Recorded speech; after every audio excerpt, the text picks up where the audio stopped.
kondisi sebenarnya ayah dan ibu? Justru sebenarnya masih ketika kami menikah tuh masih bareng.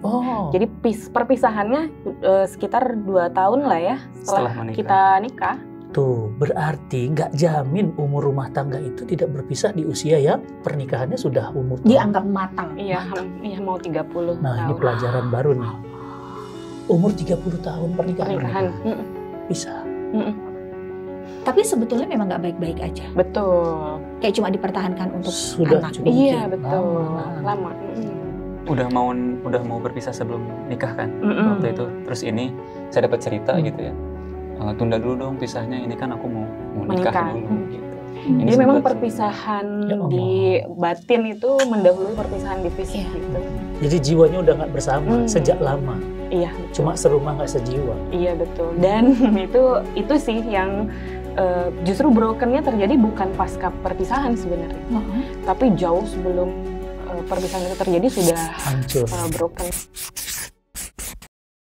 Assalamualaikum warahmatullahi wabarakatuh, teman-teman semuanya. Selamat datang di Cerita WFK. Cerita WFK hari ini kedatangan tamu yang super spesial dan selalu super spesial. Tapi kalau yang ini kayaknya beda banget. Karena ada koneksi sama Abi. Tuh, ada koneksi dengan saya, ada kemiripan. Kemiripan apanya ya? Dan bukan hanya itu ya, ada yang menarik yang harus kita ulik dari kedua pasangan ini yang Masya Allah luar biasa. Yang satu dari dunia yang sangat alim, kalem, tenang gitu ya. Orang masih pada penasaran nih. Yang satu dari dunia wow. Gitu. Bilangnya wow. Gitu. TPP, terima kasih Kang Ulu. Assalamualaikum. Datang jauh dari Bandung loh ya. Untuk ke Cerita WFK, ngobrol-ngobrol di meja makan kita. Silahkan. Ini bukan properti. Apalagi imitasi. Imitasi ini bisa asli, dinikmati. sambil ngemil-ngemil boleh. Sambil minum kopi ya. Kang Ulum sekarang berubah ya. Berubahnya apa ini? Saldonya. Amin ya Allah, amin ya Allah, amin ya Allah. Semenjak menikah makin makmur. Amin ya Allah. Pingin ngobrol sama yang punya senasib dengan Abi gitu ya. Siapa cari-cari? Oh iya nih. TPP. Tapi versi yang terbalikan dari Abi. Iya. Nah, alhamdulillah hari ini kita bisa ngobrol. Kang Ulum, dulu ketemunya di mana dan kok mau? Enggak, kayaknya tuh pertanyaannya ke TPP kok mau sama Kang Ulum gitu dong. Enggak, soalnya kita yang ngejer-ngejer gitu ya. Dari latar yang begitu gitu loh kan. Oh iya benar juga benar. Iya, mikir dong gitu loh. Iya Ustaz. Pertama terima kasih Ustaz sudah mengundang kami ya sesama istri ke sini. Alhamdulillah senang banget. Makasih. Semoga kami yang bisa belajar banyak tentang kerumah tanggaan. Ya. Kalau tadi di mix katanya ketuker, justru saya jadi penasaran nanti versi Umu gimana mendampingi Ustaz. Kita jadi host aja gimana? Iya. Saya makanya udah nyiapin tisu nih. Udah siap nangis. Jadi dulu sebenarnya kami itu satu kampus dan seangkatan. Sebenarnya satu kampus seangkatan. Namun pas lagi masa kuliah nggak kenal kita ya. Nggak pernah ketemu. Dan mungkin kalau kenalnya pas lagi kuliah gimana Bu? Menerima Bapak? Menerima sangat, Bapak nggak? Benar-benar bertolak belakang banget. Jadi Kang Ulum itu dari fakultas yang belajar banget gitu. Terus beliau tuh kalau masuk kampus itu setelan seangkatannya rapi begitu. Mahasiswa banget. Masuk kampus tuh dia gelar, nggak ada dosen misalnya, dia gelar ini bacaan, dia diskusi gitu. Sedangkan kalau saya dari fakultas yang kalau datang ada dosen pun kira-kira nggak seru ya cabut aja gitu. Itu kan ngeri kan. Jadi kalau seandainya kami ketemu saat itu, iya gitu ya. Saya kembalikan. Oke. Jadi seandainya ketemu saat itu bukan diajak nikah ya, malah jadi sebenarnya sama, cuma nggak pernah ketemu di kampus. Sama kita. Sama-sama IPB. Iya. Nggak pernah ketemu di kampus. Bahkan kami satu program studi. Iya. Nggak ketemu. Bahkan satu program studi nggak ketemu. Nah, ketemunya di mana? Ya itu tadi ya. Akhirnya jadi bisa saling kenal gitu. Setelah lulus, udah punya dulu kan Pepe di Grade Muslimah ya. Oh iya, dari komunitas. Udah lama banget itu dari zaman Twitter dulu ya. Iya betul. Tuh, saya udah follow dari Twitter dulu. Jadi kamu follow follow Ahwan. Kemarin ada yang marah gara-gara DM Ahwan. Sekarang follow Ahwan. Untung Ahwannya udah nikah. Jadi aku maafin deh, lanjut. Oke. Ya Bapak di Grade Muslimah, saya iya dulu. nah, sementara saya tim trainer dari Kang Hari Firmansyah. Mungkin Ustaz gitu ya. Itu mah sohib saya juga, Iya. Masya Allah. Coach Hari. Ya, saya timnya. Nah, namun ternyata yang membuat sama adalah kami ini sama-sama murid kalau dunia public speakingnya itu belajarnya ke Bapak Jamil. Oh, Bapak Jamil sebuah Azaini. ilmu. Iya. Cuman pas belajar public speakingnya tuh dulu namanya kelasnya wannabe trainer ya. Oh WBT. iya. Ini senior, ini kakak tingkat di WBT itu. Oh iya. Kalau nggak salah saya angkatan 13, ini angkatan 12 atau 11 gitu. Tapi semua alumninya kemudian dimasukkan ke dalam satu grup WhatsApp yang sama. Iya. Alumni program tersebut di Kota Bandung. Nah, disitulah awal mulanya ada kenal nama itu tuh di situ. Kenal nama dulu. Kenal nama dulu. Jadi Terus? jadi di sana tuh ada salah satu culture di dalam grup WhatsApp itu, kalau butuh bantuan trainer, bantuin dong gitu. Oh. Siapa nih yang mau bantuin? Yang mau backup ya. Atau nggak bisa ngisi, udah kadung janji, ternyata ada agenda lain nih, Iya. ada yang bisa ngisi nggak? Iya. Nah waktu itu kejadiannya, saya udah harus ngisi di kampus tempat kami kuliah juga di UPI. Kami dulu sama-sama di UPI. Tapi ternyata saya kan tim Kang Hari kan. Ternyata acara di Bogor itu harus extend, nambah. Saya nggak bisa ke UPI karena tim Kang Hari. Sementara di UPI jadi pemateri. Jadilah muncul di grup itu. Ada yang bisa gantiin nggak ya? Oh, Masya Allah. Gitu. Ganti. Terus Gayung bersambut. Enggak juga sih. Oh, tidak semulus itu ternyata. Oh, nggak semulus itu. Oke, Itu terus? di grup ada yang bisa gantiin nggak ya, ngisi? Nggak ada yang jawab dong. Ustaz umum nggak ada yang jawab. Akhirnya saya japri, lihat list. satu-satu. Iya, dan yang pertama di japri trainer laki-laki dulu. Oke, iya. Mas dulu akang-akang dulu Iya. di Bandung ya. Kang A, Kang B, Kang C gitu ya. Gantiin. Iya, ternyata nggak bisa. Akhirnya mau tidak mau berarti yang perempuan. Iya. A, B, C, D, E, F. Febrianti, Almira. Oh, Ini kok kayak nggak asing ya. Karena kan sebenarnya udah malang melintang di dunia sosmed ya. Iya. Cuman melintang ya. Emang palang tiang. Palang melintang. Ini kan publik, ya kan? Iya. Pembicara publik. Kalau saya kan bareng Kang Hari di corporate Iya. biasanya. Itu event di Bogor pun corporate. Jadi Dan itu pun jadi timnya iya, gitu jadi lah ya. timnya. Jadi Belakang nggak main di publik sebetulnya. Iya. Tapi terkenal lah, maksudnya publik kan lebih dikenal biasanya. Akhirnya japri. Teh bisa ganti, saya ulum bisa gantiin nggak besok? Saya nggak bisa ngisi gitu. Itu chatting jam 2 kalau nggak salah. Jam 2 malam? Jam 2 siang. Oh, Jam 2 siang. sampai tahajud. Ukti gitu. Udah tahajud belum gitu. Modus itu. Modus ukti. Baru dibalas-balas tuh maghrib kalau nggak salah. Baru dibalas Siap. dan jawabannya tuh gini, Kang, maaf, chattingnya tenggelam. Oh. Iya deh, nggak penting ya. Baper. Chatting tenggelam. Tapi ternyata bisa mengisi. Oh. Nah, disitulah awal mulanya mulai notice gitu ya. Oke, Ada nah, ini. jadi dari situ sudah mulai ada kontak. Ya. Nah, waktu itu ganti terus ketemu tuh. Nah, beberapa bulan Pertama. kemudian Oh, karena punya kesibukan masing-masing masing-masing. itu kira-kira bulan Agustus ya ngegantiin Masya misi itu. Baru ketemu bener bangetnya November, Desember hitbah, Ketemu bangetnya November. di mana? Itu chattingan tuh berlanjut Ustaz. Masih terus, Jadi jadi abis gantiin itu makasih ya udah gantiin. Weh. Tapi ini rasa-rasa ini enggak Nggak makasih doang. nggak wajar nih. gitu ya. Gitu. Itu skip ya bagian itu. di skip. Kenapa disembunyiin? Nggak mau ngakuin dia. Ayo sekarang kita denger nih. Saksinya Pak Pepe dulu deh. Coba tuh. Di skip langsung hibah. Iya. Langsung tiba-tiba hibah. Kenapa tiba-tiba hibah? Dari mana jalannya? Ada part yang lain nggak diceritain. Kan Terus sebagai orang yang tahu terima kasih kan, Iya, harusnya betul ngisi juga. terus nggak bisa ngisi kan wajar dong berterima kasih. Iya, Makasih iya, ya benar. gitu. Tapi Keep mau contact. bertemu langsung untuk berterima kasih nggak ketemu. Baru ketemunya kira-kira November setelah ini chatting. Chattingnya to the point banget. Wih, apa tuh? Iya, ini karena Ya ada kerasa lah ada sesuatu. Di GR-GRin Ya ini asli nih, kayaknya ada sesuatu gitu. Aku tanya aja di chatting gitu, Kang, ini daripada lama-lama saya rasa ada sesuatu ya. Kalau mau ada maksud tertentu, ini omongin aja. Ngeri. Bener ini orangnya. Bener-bener wanita apa? Bukan apa lagi apa? Wow. Kita Terus, ketemu, terus? saya aja ketemu, nggak mau berlarut-larut takut jadi dosa ya gitu. Jadi kalau ini jelas aja, kalau kira-kira mau serius lanjut, kalau enggak ya jangan chatting-chatting gitu. Luar biasa. Itu di usia berapa?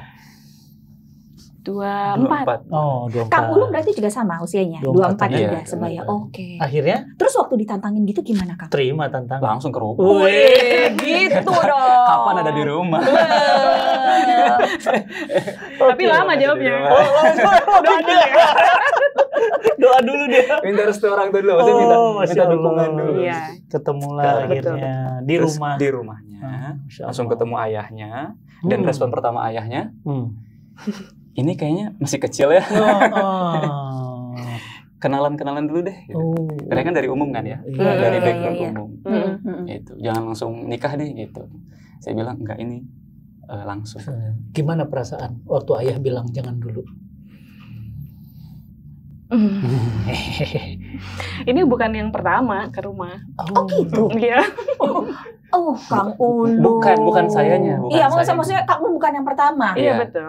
Datang lama. Berarti yang mau sama Teh. Iya betul. Jadi udah banyak beberapa kali nggak rupanya. jadi. Oh, Karena gitu. ayah. Enggak sih, memang ada perjalanannya yang Iya, bikin iya. nggak jadi. Mm-mm. Gitu. Jadi begitu ada yang benar-benar ini serius, ini malah dari ayah yang ini apa nahan gitu. Jadi aku kasih jalan juga, Pak, ini beda sama yang kemarin-kemarin nih gitu. Jadi ya dibantu untuk ini pertimbangannya adalah udah kenal gitu ya, terus tahu backgroundnya, dan insya Allah yang kali ini akan bisa berjalan lebih baik itu. Itu yang membuat beliau ketika chatting to the point. Mm-mm. Kenapa sih udah langsung aja kalau serius? Karena kan sudah pengalaman Beberapa kali. kesekian. Itu kan. kali udah kelihatan ini. Tapi gini, waktu Akang udah mulai gitu ya dekat sama Teteh, Kang Ulum juga pasti mencari tahu dulu ya Oh, iya. tentang Teteh ya sebelumnya. Saya sebelum benar-benar ke rumah kan pasti nyari tahu dulu. Iya. Waktu itu udah tahu kondisi keluarganya Teteh, latar belakangnya Teteh, udah tahu dari keluarga yang nana gitu. Tahu dari tulisan-tulisannya, blog-blognya. Kayak nggak ada khawatir, nggak ada takut atau apa gitu. Enggak. Begitulah Kok cinta. bisa? Hah? Kan cinta menutup segalanya. Dan itu mungkin terjadi sama calon yang sebelumnya kali Bu ya. Ketika dibuka latar belakang keluarga Bu, Iya. kan ada Iya. yang akhirnya membatalkan kan, Betul. mundurkan. Tuh, mikir ya dia. Yang saya nggak mikir.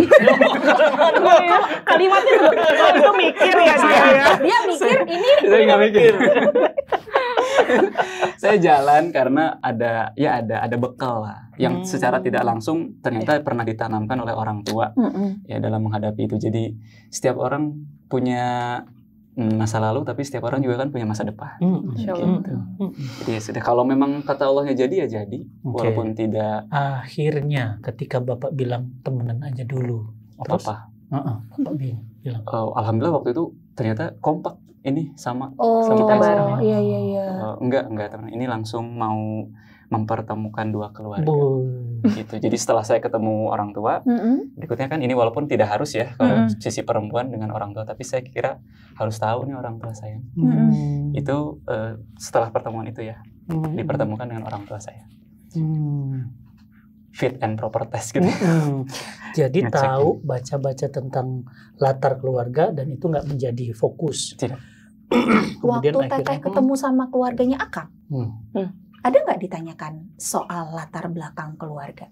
Kan maksudnya ya aku kan pengen anak aku punya calon yang bibit-bebet bobotnya, pasti latar orang. belakang keluarganya. Apalagi mungkin dari keluarga Kang Ulum nggak pernah ada cerita Ya, keluarga perpisahan. yang, iya Hmm. nggak ada kan? Iya. Nah gimana tuh? Ada pertanyaan itu?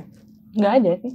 Karena bapak ya, terutama bapaknya Kang Ulum juga riset.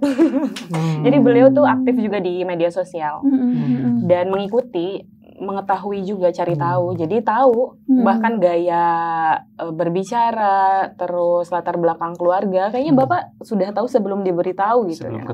Sebelum ketemu. Jadi pas ketemu benar-benar pertanyaannya adalah tentang saat ini dan ke depan gitu. Yang belakang-belakang itu nggak dibahas gitu. Nah, prosesnya dari mulai kenal, datang, lamar ke hitbah ke nikah berapa lama? Hitbah ke nikah, hitbah Desember, nikah Februari. 2 bulan. Luar biasa. Gaspol ya.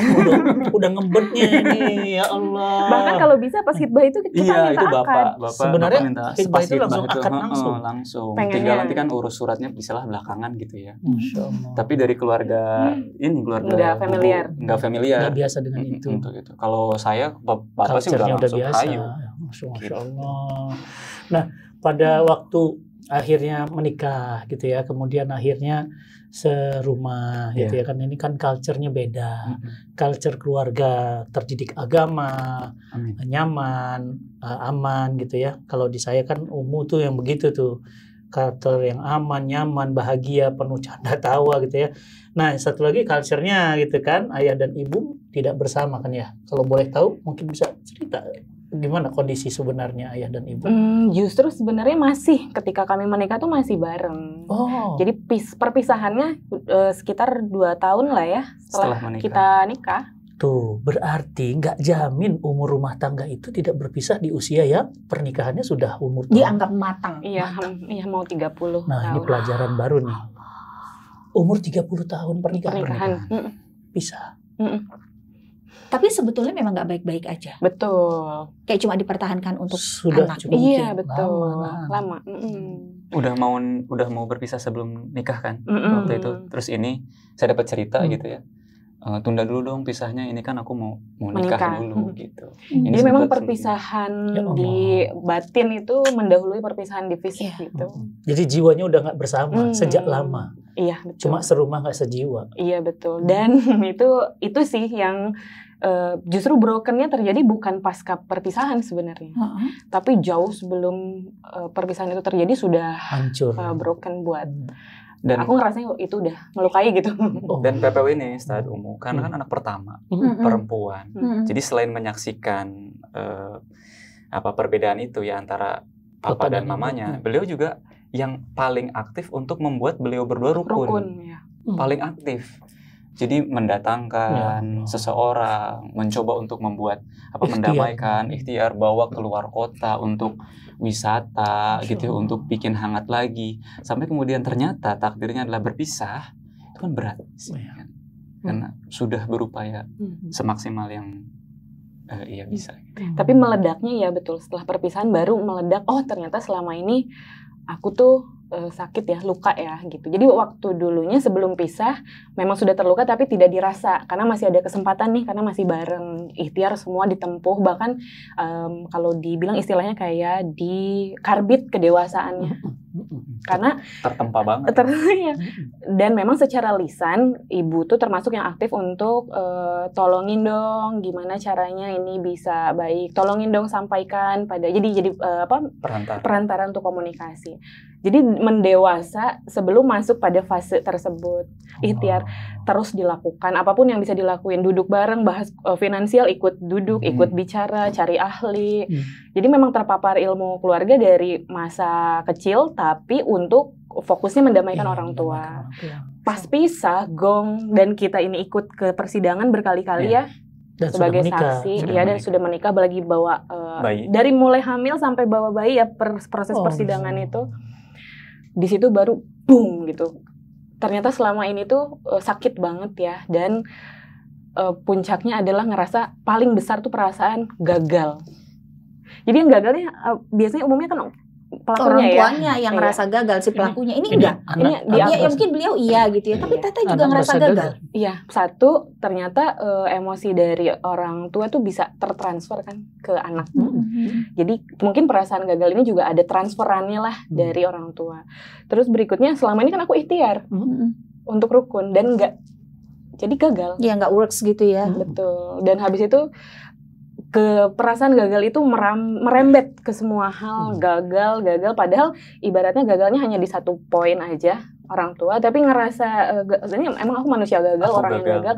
Padahal prestasi itu justru sangat banyak didapatkan dari luka-luka itu waktu masa sebelum menikah gitu. Karena terluka, aku jadi nyari prestasi di tempat lain kan, apresiasi di tempat lain, berkarya, orang mengakui gitu. Tapi ternyata itu semua ditempuh bukan berdasarkan karena berangkat dari spirit mau kontribusi, tapi spiritnya adalah lari dari luka. Makanya pas udah pisah, gagal, nah itu baru kebuka semua yang nyata-nyata, seaslinya perasaan itu kebongkar karena udah nggak ada yang diperjuangkan lagi. Siapa yang paling keras untuk pisah? Percaya atau enggak, sebenarnya aku loh. Jadi aku sedih ketika beliau berpisah, beliau berpisah, tapi aku juga sebetulnya yang menyarankan paling kuat berpisah karena jadi ini memang apa ya namanya? Seperti berlawanan. Kayak berlawanan, tapi dilakukan oleh orang yang sama. Jadi sebenarnya jadi nggak kuat, tapi menguatkan diri gitu. Selama ini tuh menengahi, tapi udah deh kayaknya masalahnya ini terus ya berputar-putar di satu poros yang sama. Tapi tetap berusaha, tapi sebenarnya capek juga. Dari usia berapa ya? Aku mulai sadar konflik tersebut dan itu terus konfliknya sama dari usia 4 tahun. Gitu. Dari 4 tahun. Itu mah maksudnya anak kecil yang dipaksa untuk berpikir dengan cara orang dewasa berpikir. Itu capek loh. Capek dan nggak sesuai fitrah. Nggak sesuai fitrah. Betul, dan emosi yang sering kali keluar ketika akhirnya diproses dengan berbagai macam cara healing, ada banyak modalitas healing, aku belajar jadinya kesana kesini. Yang keluar tuh memang capek gitu. Bukan sedih, marah, capek. Dan bukan cuma di fase itu kan bukan cuma berusaha untuk mendamaikan orang tua, tapi juga pada saat yang sama Teteh juga kan jadi kakak. Betul. Untuk adik-adik. Iya kan? Ada 2 adik. Kayak harus kuat untuk adik. Adik-adik gimana posisinya waktu itu gitu, ngelihat bapak dan ibu kondisinya? Apa karena di counter sama kakaknya jadi mereka tuh istilah kata gini, yang penting aku deh yang jadi tumbalnya dalam tanda kutip, yang penting adik-adik nggak ngerasain efek dari pertengkaran orang tua atau gimana? Enggak sih, kayaknya semua kena sih. Jadi kami milihnya atau jalannya adalah struggle masing-masing jadinya. Ya Allah. Jadi memang nggak hangat juga, termasuk yang akhirnya jadi nggak hangat karena antara kami struggle kakak dengan adik nggak hangat. Betul. Tapi guyup ya maksudnya. Nggak yang ini masing-masing punya struggle-nya. Karena semua sih. Makanya ini jadi pelajaran kalau bagi aku ya, mempertahankan sesuatu untuk anak itu konfirmasi aja ke anaknya, benar-benar merasa fine nggak dengan dipertahankan. Jangan-jangan ternyata bagi anak, karena sering banyak orang yang tidak mau berpisah dengan alasan demi anak. Demi anak bertahan, padahal anaknya juga udah jalan-jalan. Itu terus demi siapa sebenarnya? Betul. Bahkan kalau sekarang ya, di usia sekarang, tapi ya aku dapat bahwa seandainya, meskipun ini tidak boleh, ini berandai-andai yang tidak mengharapkan, tapi ya. Jadi seandainya ibu misalnya atau ayah gitu memilih untuk memutuskan sesuatu yang memang sebenarnya misalnya pisah gitu dari dulunya, lalu mereka mencari jalan bahagianya, mencari jalan hidupnya masing-masing, dan itu happy dengan hal tersebut, kayaknya itu akan lebih baik. Karena yang ketransfer ke kami sebagai anaknya, ya energinya beliau. Gitu. Jadi itu adalah keputusan terbaik, dan justru anak secara tidak langsung akhirnya ya udahlah ini yang terbaik. Ya. Umi penasaran nih, tadi kan Teteh bilang sebetulnya efek dari perpisahan orang tua itu baru dirasakan ya setelah orang tua berpisah, karena akhirnya keluar semua. Ya Teteh ngerasa gagal dan semua segala macam gitu. Apa efeknya ke hubungan dengan Akang dan ke anak-anak? Siapa yang cerita? Aku dulu terus Bapak boleh nggak? Boleh. Yang tidak disadari tapi sekarang sudah disadari adalah aku tuh nggak pernah murni melihat laki-laki. Nggak pernah bisa melihat sosok laki-laki siapapun tuh apa adanya, utamanya di suami. Jadi selalu tertempel bayang-bayang ayah gitu, dan di aku ketempel bayang-bayang ibu. Jadi kayak emosi aku tuh nggak pernah murni, selalu ada tempelan dari transferan emosinya ibu, karena sepanjang perjuangan di masa anak itu selain menyaksikan juga mendapatkan limpahan curahan hati kan, curhat gitu. Dan curhat itu nggak murni kata-kata, tapi dia ada emosi yang ngalir kan. Nah emosi yang ngalir tuh nempel. Jadi banyak banget yang bukan emosi aku, tapi itu emosi ibu yang dia nempel di aku. Dan ketika aku lihat suami, banyak juga ngelihat suami itu nggak apa adanya sebagai Kang Ulum, tapi banyak bayang-bayang kebayang ayah gitu. Jadi itu harus dibersihin dulu tuh bagian itu. Bahkan misalnya ngelihat beliau melakukan sesuatu yang itu normal, kayak misalnya nih ngelihat beliau tidur siang. Itu tidur siang biasa aja ya kalau normalnya laki-laki tidur siang biasa. Tapi aku bisa sangat menangis gitu, nangis banget kalau Kang Ulum tidur siang. Karena waktu dulu sih bingung ya, kenapa pokoknya kalau tiap lihat dia tidur siang itu, aku tuh sedih gitu. Terus sampai ke pojokan, kenapa ya sedih banget gitu. Terus dibangunin dan marah-marah, kalau udah bangun ya marah-marah, nggak tahu kenapa. Yang terjadi adalah ketika sudah dikontemplasi, terus berbagai macam ikhtiar ditempuh juga, akhirnya ketemulah aku menyimpan makna bahwa laki-laki yang tidur siang itu tidak bertanggung jawab. Jadi ada peristiwa yang berulang di dalam masa anak ketika ya misalnya melakukan tidur siang misal gitu ya kayak gitu. Ibu curhatnya kata-kata yang masuknya itu ya gitu. Benar atau salahnya kan itu masing-masing ya, tapi pokoknya yang kedengeran itu. Bagi anak input. Begitu menghadapi kondisi rumah tangga kan refleksinya keluar semua gitu. Padahal saya tidur siang itu karena waktu malamnya berkurang. Karena ada bayi. Ya, begadang. Ini jadi ngerasa tidur siang tuh aku udah jadi suami atau ayah bertanggung jawab nih gitu. Tidur siang sunnah juga kan.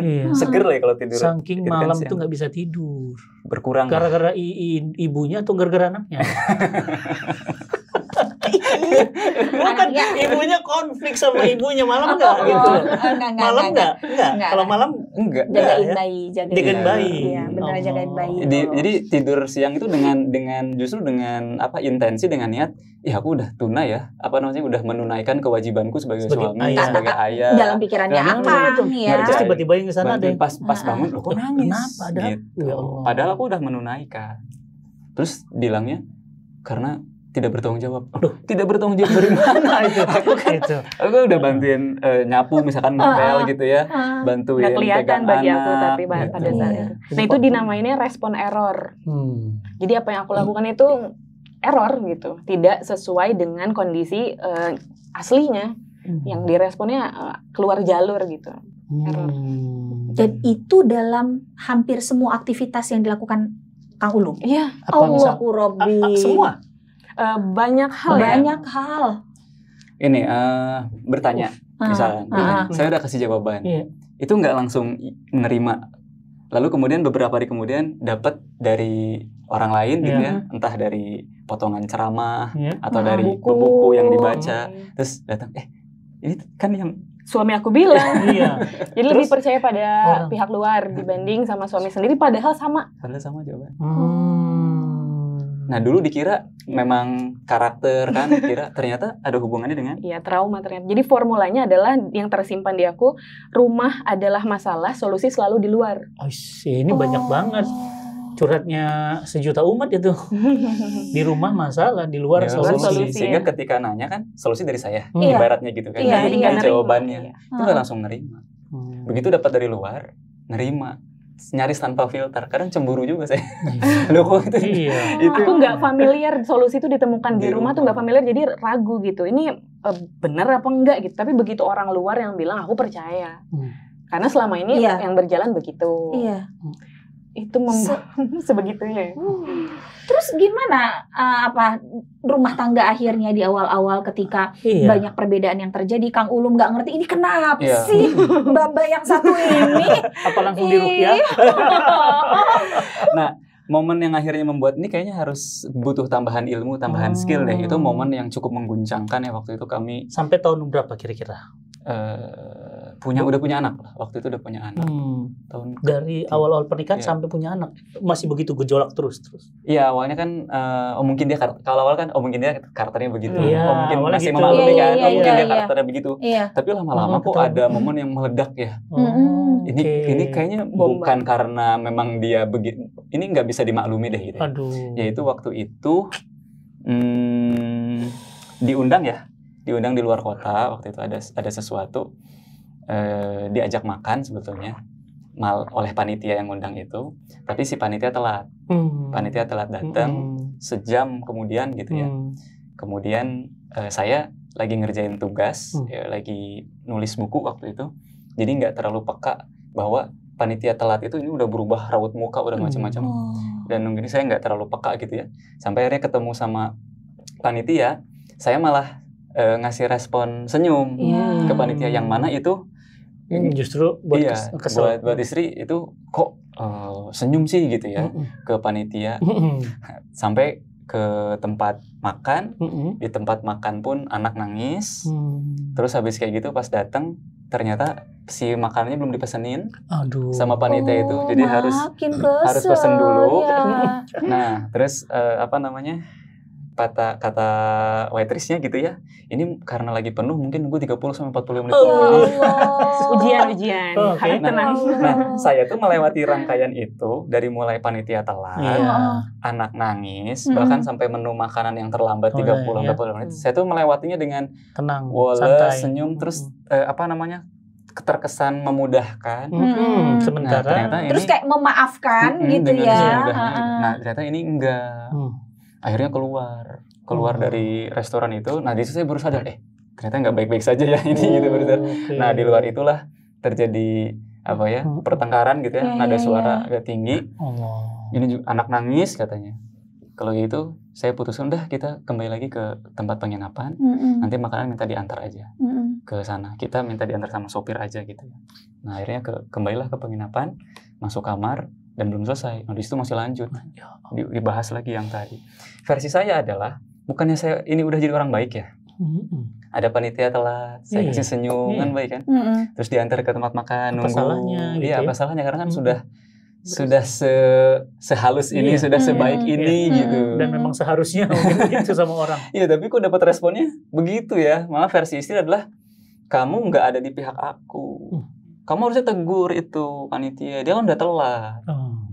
Kok kamu malah baik ke sana, nggak baik ke sini gitu. Kamu nggak mikirin, ini aku tuh capek. Itu tuh perjalanan pakai kereta. 12 jam, aku capek pegang anak, lapar, harus nunggu lagi gitu. Kok nggak ngerti sih sama aku. Salah lagi. Iya, salah terus gitu. Siang salah. Senyum-senyum salah. Senyum-senyum salah. Ngeri banget. Sampai akhirnya juga baru sadar ya salah terus. Karena terus-terusan disalah-salahin itu ya. Antum ada meledaknya juga. Nah, di situ saya meledak. Meledaknya tuh waktu itu pas lagi sambil handphone ya, karena mau ngerespon panitia kan mau nganter makanan. Dikasih tahu ini udah nyampe kamar atau belum, kamar berapa kan gitu ya, sambil ngejawab. Ini lagi meledak, saya nyambil gitu. Sambil ngerespon, tapi ada alasannya kok kenapa nyambil.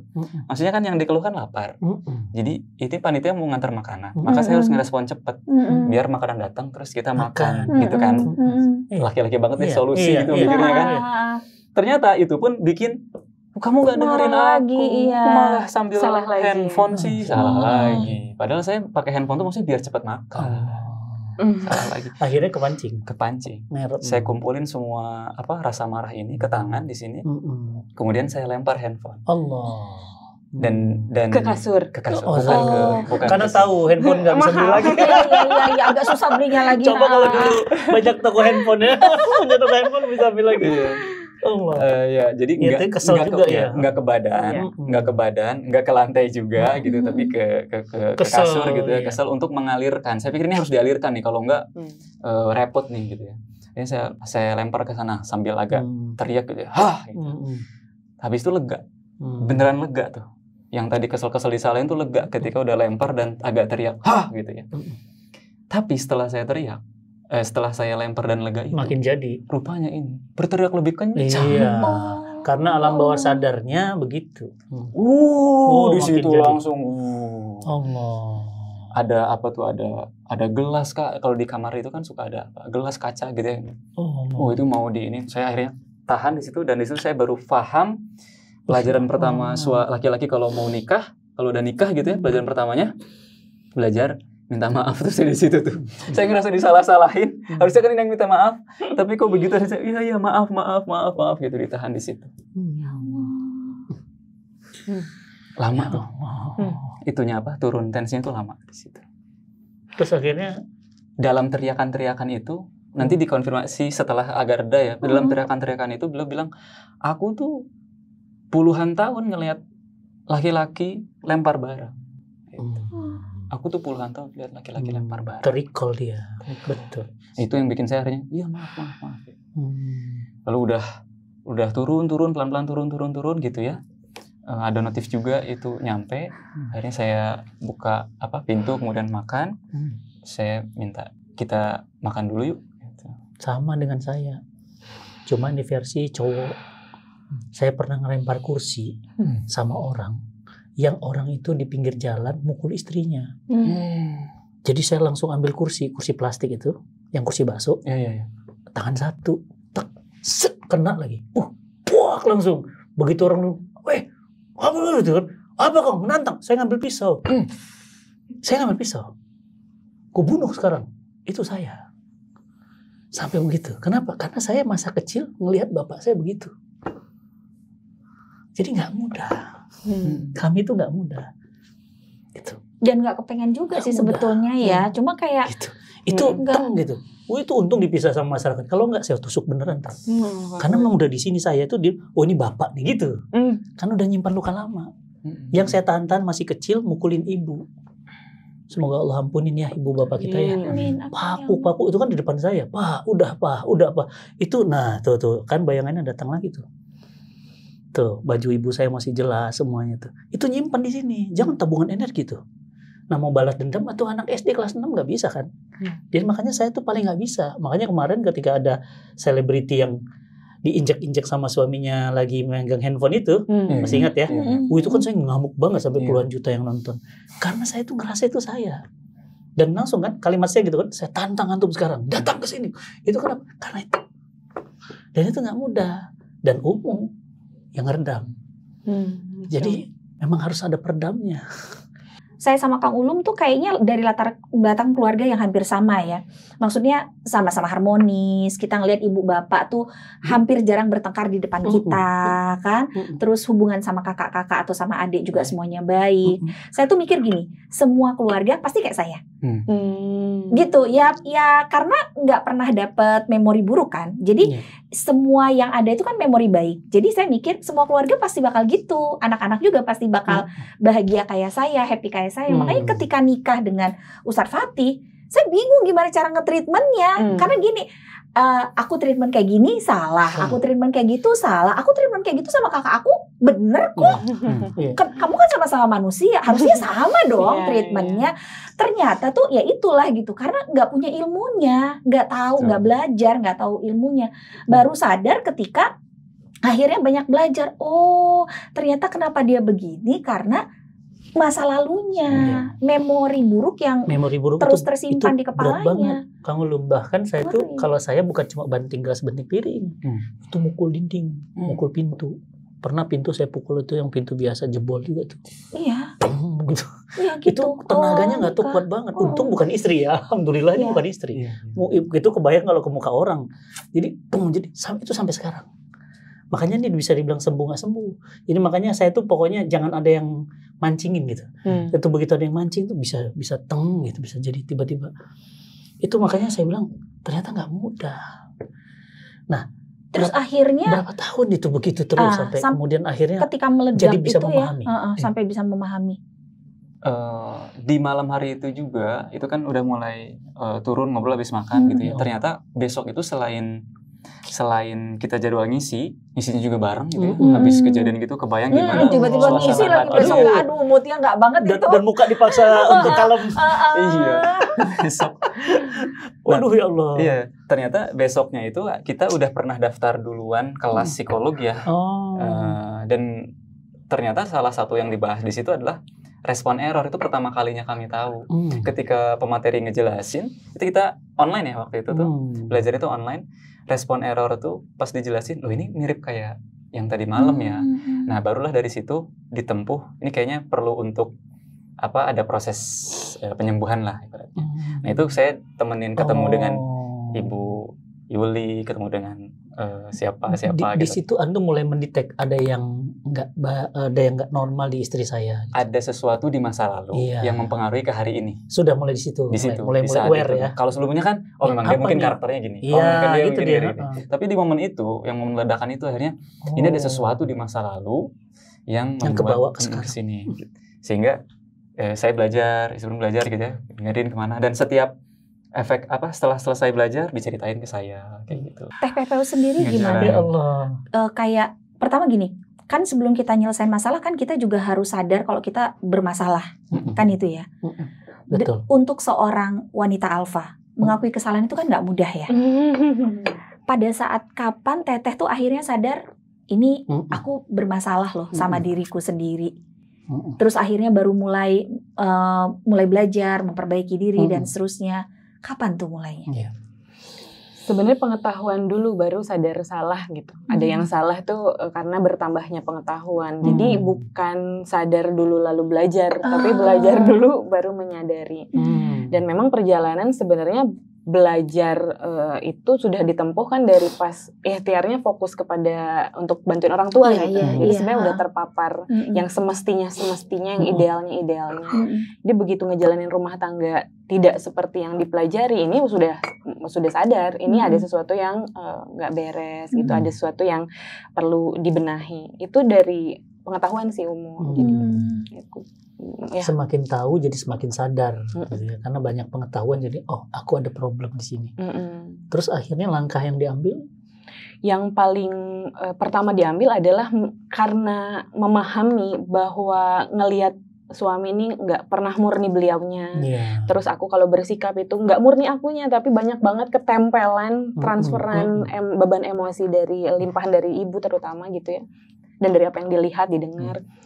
Jadi yang paling pertama itu yang ditempuh adalah menguras, bersih-bersih, beres emosi, beban emosinya dilepas. Dan itu tuh bertahap setiap trigger datang. Jadi sebenarnya akhirnya aku punya makna bahwa trigger itu adalah bukti kasih sayang Allah ya. Bahwa setiap trigger yang datang dia ngasih tanda yang bagian yang nggak beres, yang bagian yang belum beres tuh yang mana. Jadi kalau misalnya ada trigger lalu kita kepantik untuk melakukan sebuah respon error, itu tuh sebenarnya tanda bagian ini tuh menyimpan makna tertentu. Kayak misalnya tadi tuh tidur siang misalnya, terus langsung marah. Sekarang udah bisa, oke, ini rasanya marah dan ketriggernya sama tidur siang. Tidur siang ini ngasih pesan apa ya? Dia nyambung ke bagian yang mana ya di masa itu? Kecil. Jadi udah bisa jeda tuh. Dan itu dilakukan dari dulu sampai sekarang masih ongoing gitu. Itu sih yang paling dan yang nge-trigger itu banyaknya saya. Kayak misalkan diem. Iya betul. Saya diem. Saya diem kan maksudnya meregulasi emosi. Ya ada sesuatu nih. Aku nanya. Kak kenapa? Kenapa? Saya diem. Maksud saya diem tuh lagi meregulasi emosi. Karena kalau langsung bicara bisa meledak lagi gitu. Tapi diem itu memang lebih membantu buat. Diemnya ternyata pernah men-trigger.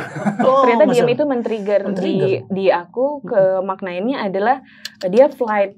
Jadi enggak mau menyelesaikan masalah. Diem. Padahal di POV-nya Kang Ulum lagi menata hati. Menata hati dulu baru nanti aku selesaikan gitu.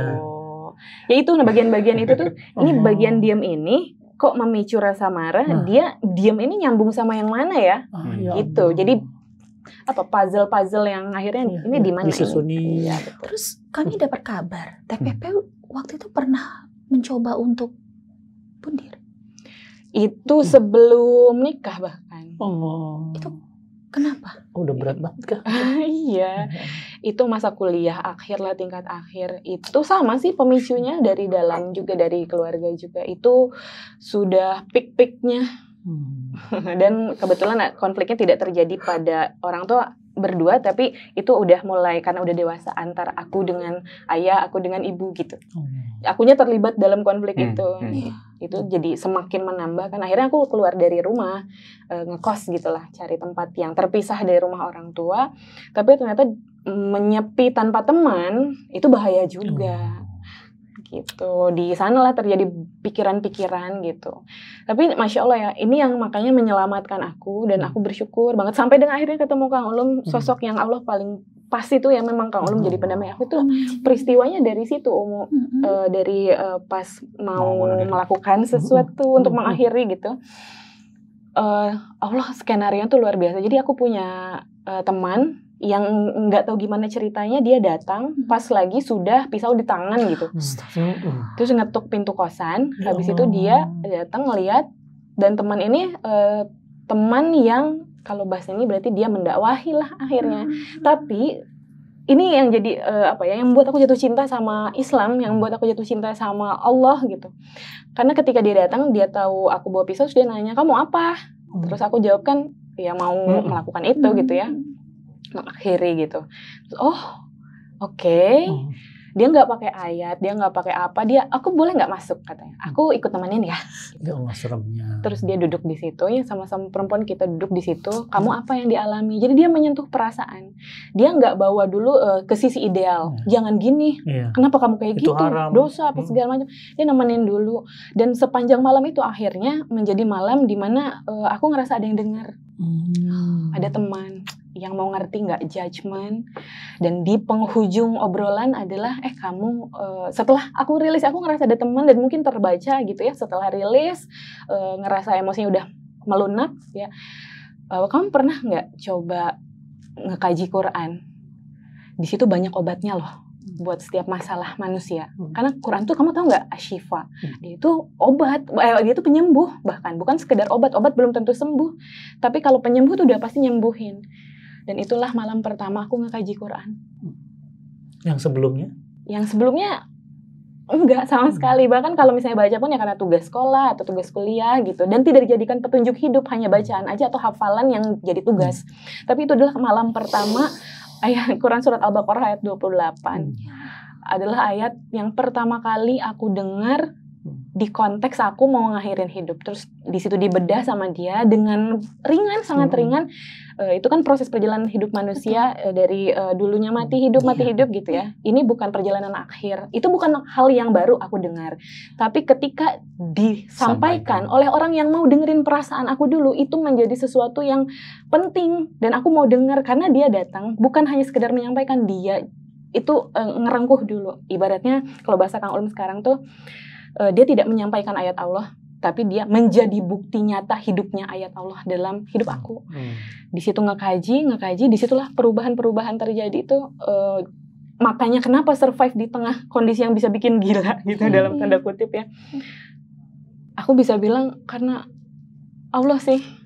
Kalau nggak kenal Allah tuh kayaknya mustahil ada sampai bertahan sampai sekarang. Gitu. Ultimate penyembuhnya di sana. Dan kondisinya sekarang ayah dan ibu berpisah, tinggal di manakah? Masing-masing sih, masih di Bandung juga. Tidak pernah bertemu bersama, bicara untuk ngobrol. Melihat cucunya nggak mau bareng. Udah enggak ya. Dan udah ada yang menikah lagi juga. Tapi tidak dengan komunikasi yang baik. Lebih ke diem-dieman gitu loh. Ya mirip-mirip lah. Mirip. Lagi, sama lagi. Bahkan kalau saya itu sampai ke ibu saya meninggal dunia. Bapak saya datang ke rumah sakit di ruang ICU. Saya keluar, membiarkan bapak saya saling minta maaf sama ibu. Saya keluar, nangis saya di pojokan kayak anak kecil. Mereka hanya bincang mungkin karena ibu saya sudah koma ya. Tapi kan telinga masih bisa mendengar. Mungkin yang terbayang sama saya, bapak saya minta maaf dan mereka saling memaafkan. Begitu bapak saya keluar dari rumah sakit, dokter langsung panggil saya, Ustadz jangan jauh-jauh, ibu koma. Langsung saya masuk, saya talqin Quran, saya peluk, ibu saya menghembuskan nafas yang terakhir. Jadi betapa dahsyat luka itu dibawa sampai mati. Dibawa sampai mati. Makanya luka jiwa itu nggak main-main. Luka fisik sembuh. Kalau ketonjok bisa hilang. Kalau keluka kebeset bisa tumbuh lagi. Luka jiwa itu ampun-ampunan, gak bisa sembuh. Makanya kenapa kemudian Allah itu minta kita untuk mensucikan jiwa. Qad aflaha man zakkaha wa qad khaba man dassaha. Beruntung mereka, kata Allah. Allah muji, beruntung mereka. Siapa mereka? Suci jiwanya, dan merugi mereka yang mengotorinya. Karena ternyata jiwa itu kalau udah kotor, ngeri. Dia bisa seperti manusia, fisik manusia, tapi hati dan pikirannya bisa seperti binatang. Dan saya temukan banyak luka-luka di masa lalu yang datang hari ini, itu bisa menjadi kemudian luka jiwa yang ingin berlanjut lagi. Jadi setan itu ingin mewariskan kejelekan dalam luka jiwa itu. Makanya saya ngerasa apa yang dialami itu saya alami dengan versi yang berbeda. Di rumah tangga kami, Umu saja cukup bingung sama merasakan pola saya gitu. Nah, tapi karena saya anak laki-laki dengan versi yang berbeda, saya punya sisi di mana bapak ibu saya kan bercerai. Saya SD kelas 6. Ibu saya jadi TKI ke Malaysia. Saya kelas 6 tuh. Ibu saya TKI, saya ditinggal, bapak saya nikah lagi. Saya tinggal dengan orang tua sambung. Nah, curahan kasih sayang orang tua sambung itulah yang menyembuhkan. Masya Allah. Kasih sayangnya, perhatiannya, pelukannya, pujiannya, itulah yang membuat saya berbesar hati. Nah, orang tua sambung ini, jadi saya jadi teringat kenapa Rasulullah SAW diuji ketika hamil dalam perut ibu, bapak pergi. Lahir, ibu pergi. Gede dikit, kakek pergi. Gede dikit, paman pergi. Jadi lepas gitu.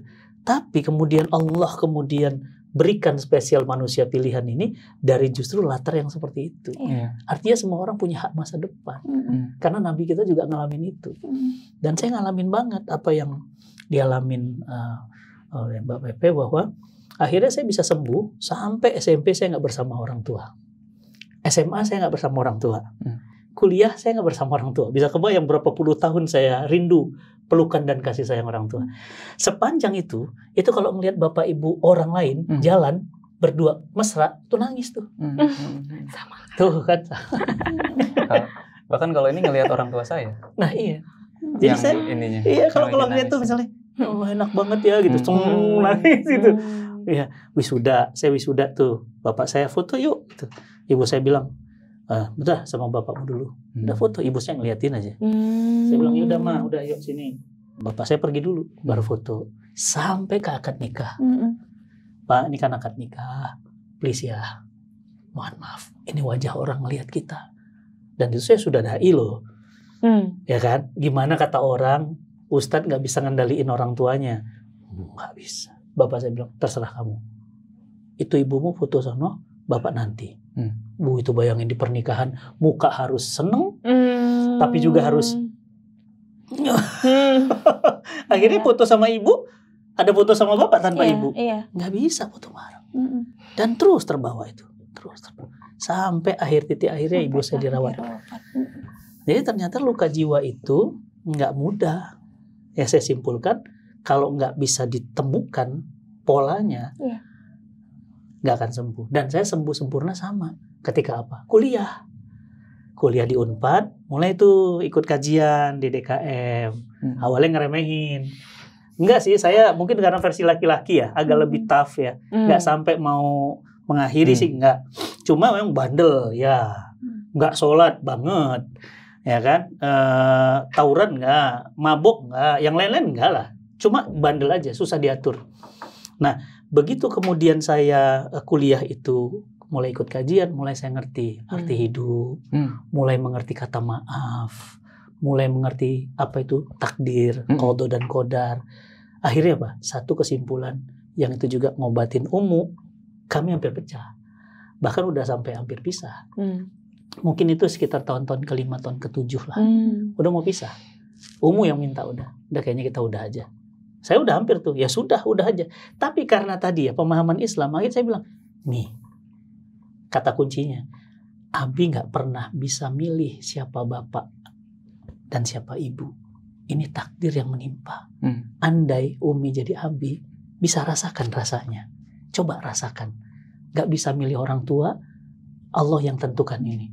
Nah itu yang kemudian jadi, iya ya, dia dalam kondisi yang dalam tanda kutip dipaksa. Bukan memilih. Kan kalau bisa memilih, nggak mau kan. Siapa yang mau punya orang tua kayak gitu? Ya kan kalau boleh punya orang tua kayak versinya pemulung atau versinya umum. Tapi kan kami nggak bisa memilih. Kami diberikan Allah, given. Seperti itu ya sudah. Akhirnya gimana? Terima, ridho. Nah, ridho dan terima itulah kesembuhan sempurna. Akhirnya saya mulai sembuh. Meski kadang-kadang nggak bisa. Tadi saya bilang nggak bisa sembuh sempurna. Kayak sekarang juga masih ongoing kalau kata TPP. Iya nggak bisa, itu nggak bisa. Jadi contoh misalnya, itu tadi kalau ngeliat kekerasan sama anak atau kekerasan sama istri itu, saya buat react, itu pasti meledak banget. Apalagi kemarin kasus Sudirman kan, ketika dia sodomi 27 anak dan disodominya itu lagi tahajud, ya lagi habis sholat subuh, dan itu dilihat sama yang lain. Dan kemudian anak-anak yang lain bilang nggak apa-apa, itu nanti bisa dimaafkan dengan sedekah. itu ngamuk banget. Itu yang megang kamera aja sampai gemeter. Kenapa? Ngamuknya saya itu luar biasa. Kenapa? Karena kebencian saya sama pelaku-pelaku begitu tuh langsung pelaku kekerasan di otak saya langsung bapak nih gitu. Jadi saya tuh pernah benci banget sama bapak. Benci banget. Saya nggak suka bapak. Tapi alhamdulillah untungnya saya mau menikah. Saya nggak suka bapak dan sulit untuk komunikasi dengan bapak. Nah jadi kami juga merasakan hal yang sama dengan versi yang berbeda. Nah cuma masalahnya ini kok nggak bisa sembuh total, nggak bisa hilang sembuh total. Nah ini yang sedang coba dicari formulanya. Kenapa nggak bisa sembuh total? Ya meskipun kita bisa. Mungkin bukan nggak bisa sembuh total ya, tapi belum sembuh total. Karena Teteh juga sama kan, masih ongoing gitu sampai sekarang. Tapi iya sampai sekarang pun kita dewasa itu udah punya pemahaman pun itu bisa terpantik lagi. Iya, karena memori. Iya kan? Memori. Kaitannya sama tazkiyatun nafs yang Abi bilang tadi ya. Itu yang jadi salah satu penyembuhnya Abi ya. Dan penyembuhnya Teteh juga. Apa itu yang kemudian menginspirasi, mendasari Teteh sama Akang akhirnya bikin buku Luka Pengasuhan itu? Buat buku. Cerita dong kita belum soal ngasih bukunya. juga nih. Masya Allah, hadir dalam bentuk karya. Masya Allah. Masya Allah. Membasuh ini luka volume pengasuhan. Ya, ini spesifik. Ini volume satunya? Iya betul. Kalau ini spesifik Qurani. Keren banget. Dan itu Kang Ulum full kalau yang ini. Yang Tazkiyatun Nafs. Ya Allah, Kang Ulum, Masya Allah. Jadi kalau buku ini untuk yang mendampingi, kalau yang ini. Oh, ini untuk yang mendampingi. Iya, yang mendampingi. Kalau itu untuk pasnya untuk yang mengalami. Jadi nggak terlalu tebal. Kalau yang mengalami terlalu tebal kan kayak gitu. Berat memprosesnya. Kalau ini memang cocoknya untuk yang Cerita mendampingi. dong tentang kenapa akhirnya bikin kenapa buku kok ini. lari ke Tazkiyatun Nafs gimana? Ya, tadi setelah perjalanan ketemu ibu ini, ibu itu gitu ya, yang mendampingi. Saya juga kan menyimak. Sebetulnya ketika menyimak itu saya terrecall-nya apa yang pernah disampaikan dari orang tua gitu tentang jiwa itu persis seperti yang tadi Ustaz sampaikan. Kebersihan jiwa itu penting dan prosesnya perlu dibersihkan dulu, baru kemudian diberikan pemahaman-pemahaman, baru kemudian muncul tuh perubahannya sedikit-sedikit gitu. Kalau dalam Tazkiyatun Nafs kan taholi ya, pembersihan dulu, kemudian diisi keilmuan, tahali, kemudian tajali, muncul Masya Allah. perubahan. Ini dikarang oleh Kiai Ulum. Masya Allah, main-main nih Kiai ini. Ya Allah. Ulum As-Saif. Iya udah. Tuh ini bagus banget ini. Saya baru ngeh ternyata ini hasil dari penelaahan bertahun-tahun. Ini menurut saya lebih objektif. Karena kalau banyak orang, maaf ya, bukan mengecilkan para ustadz, para alim. Kalau ngomong broken home, kalau nggak ngerasain broken home, jangan ngomong dah. Itu cuma teori. Itulah kenapa saya juga ngeluarin karya kayak antum. Saya buat event, namanya Broken Home Healing. Dan itu saya serius buatnya. Foto-foto masa kecil saya kumpulin. Saya pulang ke rumah saya buat video. Saya kumpulin orang-orang yang pernah ada dalam hidup. Aduh itu nggak kuat saya. Itu saya buatin event setengah hari. Supaya apa? Supaya yang hadir sembuh. Sama kayak niatan antum yang baca buku ini sembuh. Membasuh luka pengasuhan. Jadi kita tahu kan sakitnya. Dan kita ngerasain kan hari-harinya. Jadi kita ingin orang jangan deh. Jangan ngerasain kayak kita rasain. Jadi buat kalian teman-teman, suami istri, pasutri yang mau, ya udah kita bisa. Ntar dulu lah. Nih dengerin dulu nih sampai selesai, bahkan klik tombol share, sebarin dulu. Atau hadir di Broken Home Healing. Hadir deh, setengah hari aja. Dan saya ngundang Bunda Eli Risman. Dan Bunda itu saya anggap ibu saya sendiri. Saya udah bilang, Bunda, ibu saya wafat 2 tahun yang lalu. Di pelukan saya, beliau nangis. Ya Allah Ustaz, bisa begitu. Saya sayang banget sama ibu saya. Ibu saya di akhir hidupnya full dengan saya. Dan ibu saya wafat di pelukan saya. Izin Bunda jadi ibu saya. Beliau jadi ibu. Kemudian kita minta pendapat dan yang lain dengan ibu Bunda Eli Risman, dan insya Allah nanti hadir. Nah jadi hadirnya 2 buku ini plus juga hadirnya di Broken Home, insya Allah jadi kontribusinya. Amin. Amin. Karena kita tuh nggak mau banget banyak orang yang ngerasakan kepedihan, sakit dan bukan sakit fisik ya, tapi sakit jiwa. Sakit jiwa. Betul, sakit di dalam jiwa. Di jiwa. Jiwa tuh ngeri, Kang. Ya, makanya kenapa kemudian yang paling berat itu kata Nabi itu bukan perang Badar, bukan perang yang lain, perang melawan hawa nafsu. Perang jihadul akbar itu di situ. Karena memang antara mau marah tapi bisa nahan kan hebat tuh. Ya kan? Antara maaf ya, mau maksiat tapi bisa nahan, itu tuh hebat gitu. Menang mereka. Ya, makanya dipuji sama Allah, qad aflahal mu'minun. Siapa mereka? Mereka yang bisa menahan kecuali kepada istrinya. Ya kan, kenapa? Karena mereka bisa menjaga itu. Makanya Allah kasih surga Firdaus. Nah, masalahnya nggak mudah nih. Apalagi sampai ngarang buku. Ini kan energinya tuangin tuh. Iya, betul. Gue dimarahin tidur siang, tuangin. Iya, betul. Gue salah makan, tuangin. Iya. Gue balas WA, dimarahin. Terus gue salah mulu.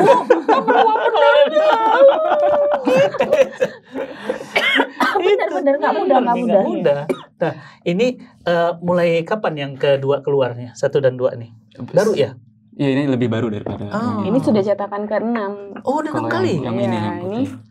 Ini baru 2. Cetakan kedua. Ada di toko buku atau di mana?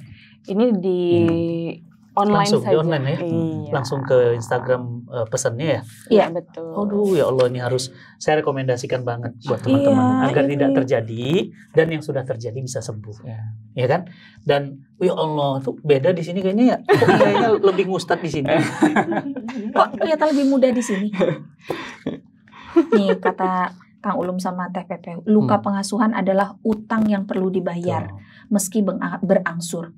Kalau lukanya terus dibawa sampai pernikahan, maka yang akan membebaskan dari jeratan utang masa lalu adalah pasangannya. Allah. Kita dengerin azan dulu. Bagus nih kata-katanya. Keren banget. Masya Allah. Banyak banget yang kita tahu dari Tete sama Akang. Oh iya.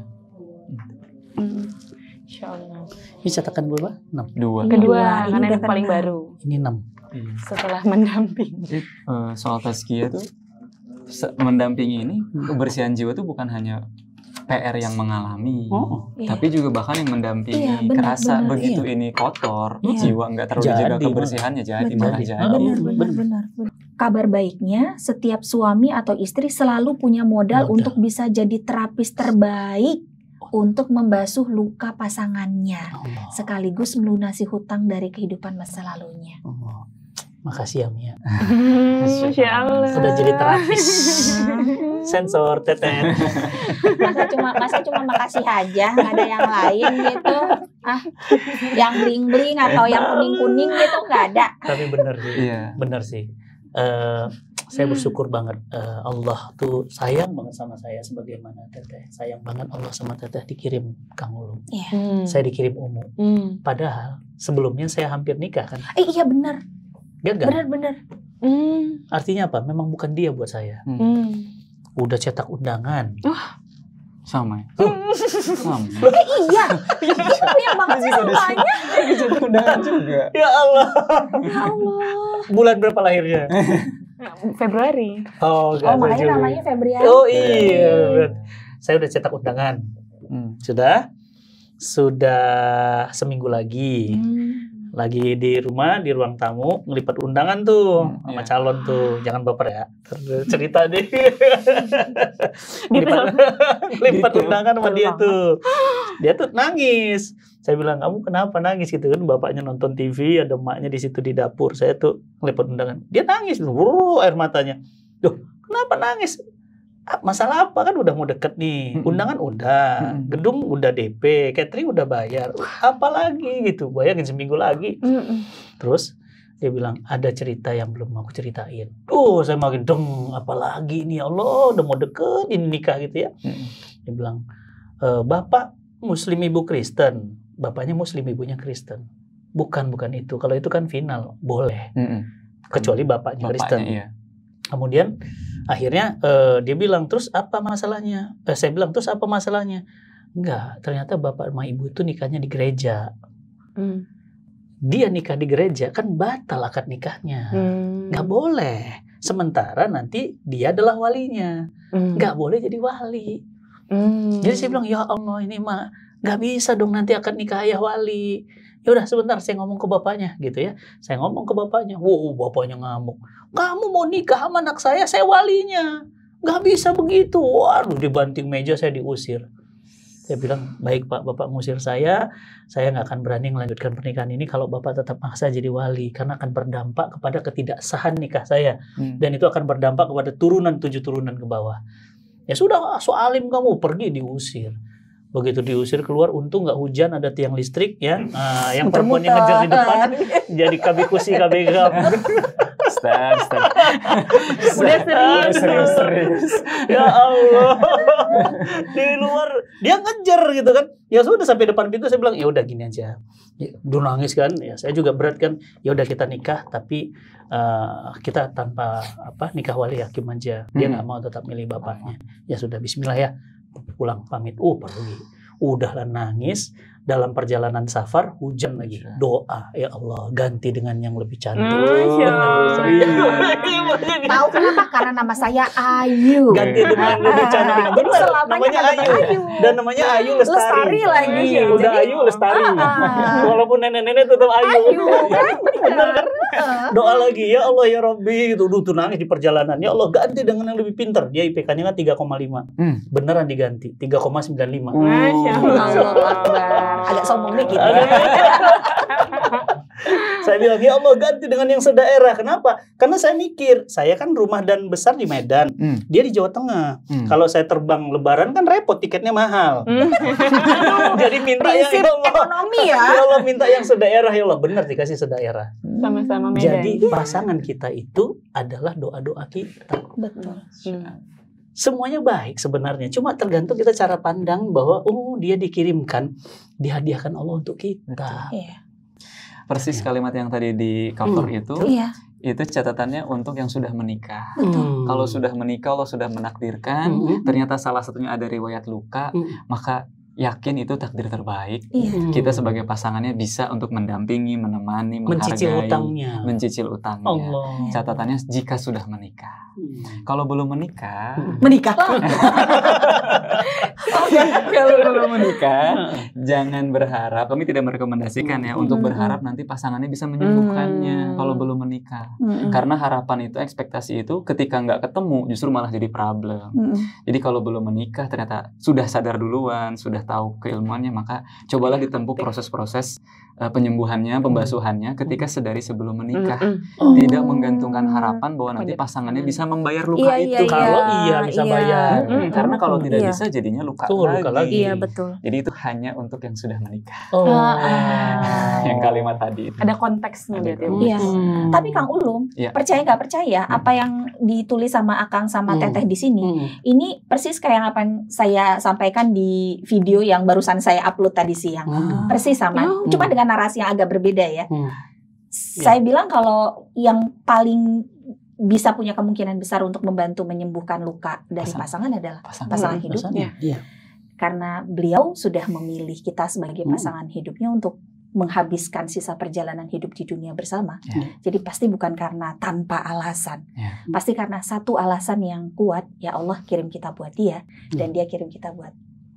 Cuma seringkali kita nggak bisa capture itu.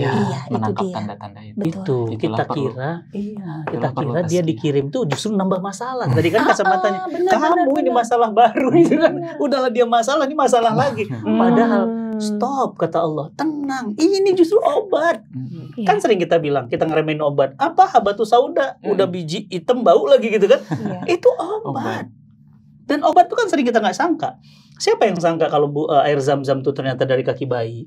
Kalau disangka bahwa itu air zam-zam bisa dari kaki bayi, mungkin emaknya bilang, lu Mail gitu ya. Dari tadi keluarin kayak zam-zam. Lu udah capek nih sofa marwah kan gitu. Tapi kan kita nggak tahu. Ternyata dari kaki bayi. Ternyata dari pernikahan. Sembuh. Air zam-zam buat kita. Aku jadi kepantik kali ini. Itu kalau POV-nya juga adalah dari partner ya, sebagai yang ngedampingi orang yang terluka. Tapi kalau sebagai orang yang terlukanya, cara pasangan ngebantu Ini pasti ngebantu tuh pasangan. Tapi cara pasangan membantu kita untuk membasuh luka tersebut itu nggak selalu dengan dianya melakukan hal-hal yang baik, hal-hal yang dibutuhkan, hal-hal yang sesuai harapan. Bisa jadi justru proses penyembuhan terjadi ketika justru pasangan ini banyak memberikan trigger. Iya. Karena trigger itu lagi-lagi tadi adalah tanda bahwa dia ngasih petunjuk. Bagian itulah yang perlu dirilis beban emosinya. Jadi bahkan ini biar teman-teman yang karena kami banyak juga ketemu klien ya yang merasa pasanganku nggak kompeten buat bantu aku gitu. Tapi kamu sering ke-trigger sama dia nggak? Iya. Nah itulah cara beliau membantu, walaupun bukan beliau ya, tapi itu perjalanan alamiahnya gitu. Karena trigger-trigger itu sebenarnya kalau memaknainya benar, dia adalah di pintu masuk untuk mengenali bahwa bagian itulah yang belum selesai. Pada akhirnya nanti ternyata setelah kenal kita perlu atau ngeberesinnya sendiri, ya kan jalannya tetap dari pasangan. Iya. Berarti itu membantu juga gitu. Berarti kita yang punya luka pun harus punya kesadaran diri. Karena bisa jadi pasangan men-trigger itu bukan karena dia sengaja gua trigger nih. Tahu gitu ya. Tahu dari mana? Iya benar. Enggak tahu. Iya. Itu makanya nikah sama orang pinter tuh untung ya. Udah saya IPK-nya 2,5. Itu juga 4 semester itu. Tapi hadirnya buku ini dan antum berdua di Cerita WFK ini spesial banget karena sudah banyak yang jadi bintang tamu. Saya sudah nge-vlog video, mungkin sudah ratusan konten, bahkan mungkin ribuan dengan jutaan penonton, puluhan juta bahkan Cinta Quran TV.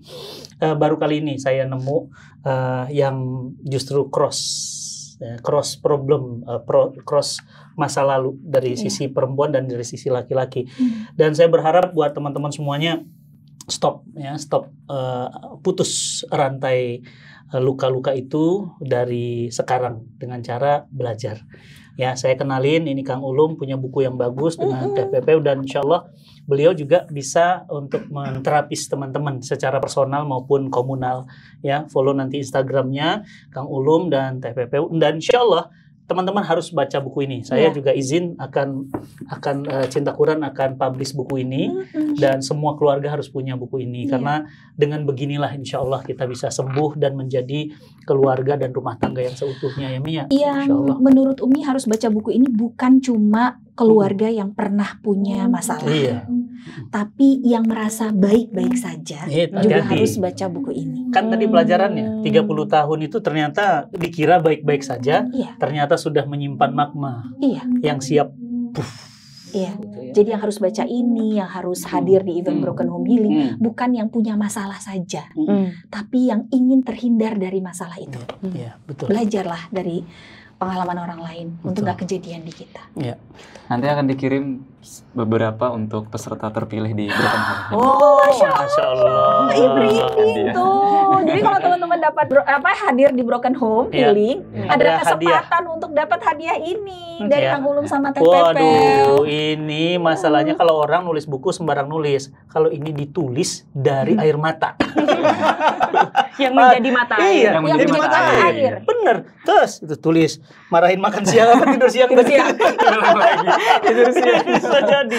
Pokoknya bayangin ya Allah. Dan sekarang tahun keberapa pernikahan? 10. Masya Allah. Bismillah ya Allah bimbing terus.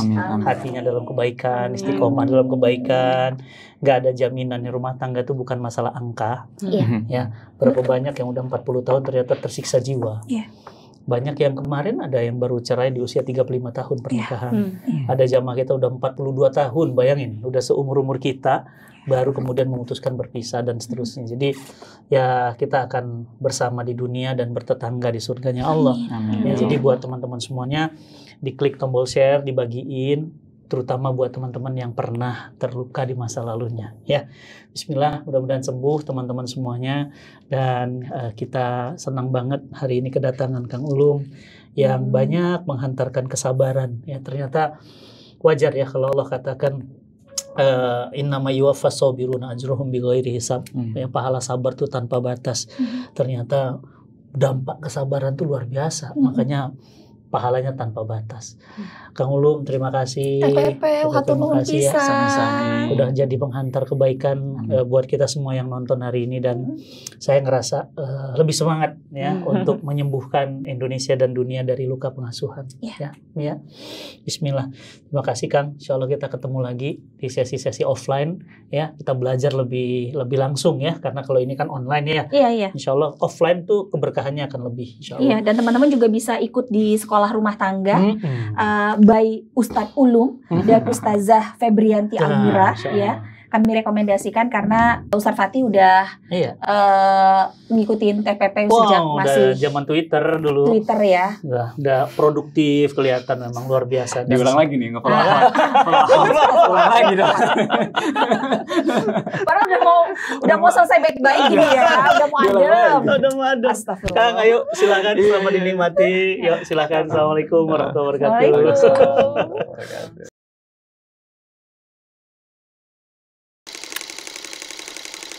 Jadi orang tua itu bukan bercerai hidup tapi bercerai mati. Iya, jadi ibu itu wafat akibat bapak. Saat itu usia 8 tahun belum paham gitu ya. Yang aku tahu bapak jahat gitu. Bapak kenapa pergi gitu. Mereka udah besar gitu. Kenapa bapak milih mereka? Aku tuh masih kecil, masih butuh bapak gitu. Ya terus untuk apa gitu? Maksudnya tuh mereka dulu bareng-bareng hingga lahirlah saya gitu ya. Kalau ternyata sebelum saya lahir pun mereka udah pisah gitu. Ibu adalah sosok yang menyayat hati Cynthia karena ibu adalah orang pertama yang mencaci maki kerudung aku, dan ibu adalah orang yang entah kenapa beliau tuh suka sekali merendahkan Cynthia gitu. Sangat sakit gitu ya, sangat sakit. Bapak itu banyak mengkhianati ibu sehingga ibu tekanan batin, banyak penyakit sampai akhirnya sakit gitu loh. Saya berkali-kali berdamai dengan bapak, gagal terus gitu. Dan muncul kebencian lebih dalam ketika ingin berusaha untuk berdamai gitu sama bapak. Kok bapak kayak gini gitu? Kok bapak dari kecil tuh gak pernah ada gitu, kayak kenapa aku tuh ditinggalin terus gitu. Kenapa bapak ninggalin aku? Idaman bagi sebuah keluarga adalah tetap bersama, dan idaman bagi seorang anak melihat orang tuanya saling cinta. Tapi tidak semua orang merasakan hal yang sama. Saya dibesarkan dari keluarga broken home. Saya sangat mengimpi-impikan ayah dan ibu saya bisa hidup bersama dan menikmati cinta sepenuh jiwa. Tapi saya tidak mendapatkannya. Dan dampaknya bagi anak broken home tidaklah mudah. Dia akan menjalani sisa-sisa hidupnya dengan penuh luka-luka di dalam jiwanya. Dan alhamdulillah saya sembuh melewati itu semuanya. Dan saya ingin mengajak sahabat semuanya untuk sembuh bersama event yang saya gelar Broken Home Healing.